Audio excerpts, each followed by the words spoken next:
In today's video, I'll be going over the NFC and predicting each division. Find out who I have winning next. What's going on, guys? I'm Matt O'Leary back with another video, and before we get started on the NFC, I just wanted to remind you that you can follow me on social media at Matt O'Leary NY on Facebook, Twitter, and Instagram. So today's topic, it's going to be a little bit more meshed together. I broke down the AFC division by division. If you're interested, you could check out the channel for that. But I'm going to break it down the NFC as a whole today, and I'll give you my playoff predictions at the end. So let's start from the very beginning. The NFC East. We're going to work our way from the East Coast all the way to the West Coast. So let's start with the East. And in first place, I still have the Philadelphia Eagles, and I have them going 12-4. I know they're without Carson Wentz, and he might be out longer than even some expect. But they are still the defending champions. They deserve the respect. Their defense is still good. Nick Foles is average to slightly below average, but they could win with him. They proved it in the playoffs and in week 1 so far on Thursday night. But to me, he is still the guy for now, and they should be just fine with him. Then in second place, I have the Cowboys going 9-7. I think they're going to be fairly mediocre this year, maybe slightly above average at 9-7. I don't have them making the playoffs, but I think they'll be, like I said, slightly over 500. I like Dak Prescott more than most do. I think he will be, like, again, an average type of quarterback, nothing too flashy, but just able to get the job done. With Ezekiel Elliott behind that offensive line, I think he'll be able to have a really good third year in this league, and he'll prove why he is the best running back in the division. Some people think that it's Saquon Barkley, who hasn't played it down yet, and I understand that argument, but I think Ezekiel Elliott will show worthwhile why he is the best running back in that league. Defensively, not so sure what I think about Dallas on the defensive side of the football. Can Sean Lee stay healthy? Probably not, and he's the leader of that defense, so they'll only go as far as he'll take them. And I think so far, Dak and Zeke, although a solid 1-2 punch on offense, still not as good as the Eagles and maybe not enough to get into the playoffs.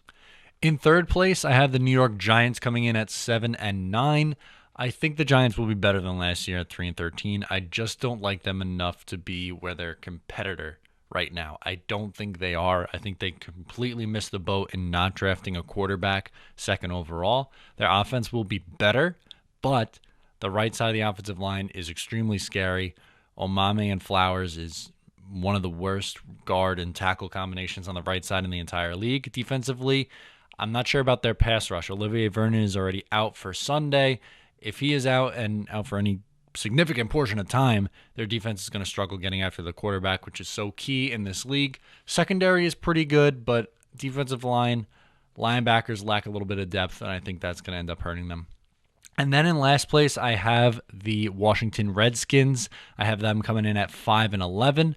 Alex Smith is decent. They just don't have a ton of playmakers on the offensive side of the football. They're the worst team in that division in my eyes. And if they're going to play all these teams, they're probably going to go something like 2-4 in the division, and maybe they steal a couple games. 5-11 might be a little bit on the lower side, but I do think that they are the fourth team in the NFC East. Now for the NFC North, and I still think the Packers own this division. I think they win it going 11-5 and are the 4 seed.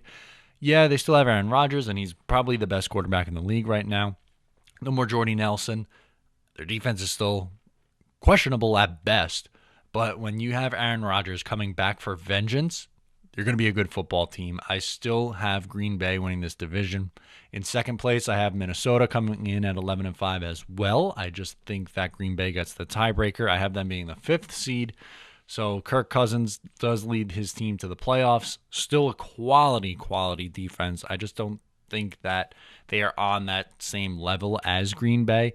Sure, the Vikings are probably the more complete team, but when you have a player like Aaron Rodgers, it really sets things up to be a little bit different. I have the Lions coming in at 7-9 in third place. I know that you have Matthew Stafford, still have some playmakers on the offensive side of the ball, and the defense is adequate, especially when you bring in Patricia, who is a defensive-minded coach. But to me, they're still the third team in this division. They're always hover around 500, it seems like. So I have them going 7-9 again. The Bears, I have 6-10. I know that they just acquired Khalil Mack. They are not quite there yet. They're close, not quite there yet. They still have a young core.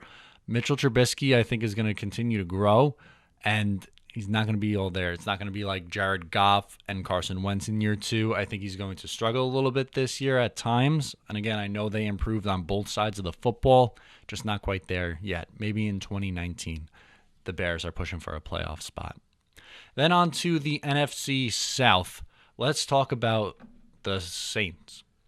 Now to the NFC South, let's talk about the Saints because I think they're going to win the division going 12-4. I really like Drew Brees a lot. Of course, he's getting up there in age, but that offense was high-powered last year between Kamara running the football, and they still have a fantastic receiving core. It's led by Michael Thomas. They're going to have a lot of weapons on offense that they could use. Defensively, this isn't like the Saints team of old that's going to allow 400 yards also. They are a decent defense, and they're going to show why this year coming in at 12-4. I have the Falcons going 10-6 in second place. I have them actually missing the playoffs going 10-6 because I have a team in the West that is going to make the playoffs as a wild card team. And then I have the Panthers coming in at 8-8, Bucks and 2-14. So Falcons are going to be a good team. 10-6, you're good. You're not great. You're not average. You're good. And unfortunately, the NFC is so competitive that they are going to miss the playoffs. Someone is going to go 10-6 and they'll miss the playoffs. I have it being the Falcons. Then the Panthers are just okay. There's some things I like about them, some things I don't. I'm not 100% sold on McCaffrey getting all the carries. I don't think he's ready to be the lead guy. To me, he's more of a specialist kind of guy. Cam is very up and down. I don't think he's going to be back to his 2015 form ever again. I think that was a little bit of an outlier. I think he's just going to be okay, and the Panthers, as a result, are just going to be okay at 8-8. The Bucks I see being the dumpster fire of the NFL. Jameis Winston, huge question mark going into this year. Right now, Ryan Fitzpatrick is your starting quarterback. I don't like a whole lot of their offense outside of the quarterback position. And on the defensive side of the football, you have a very good line. But after that, I think some definite holes. And to me, it's not necessarily the talent on the field. I just think it's the culture, and it's not quite there yet. 2-14, worst team in the NFL.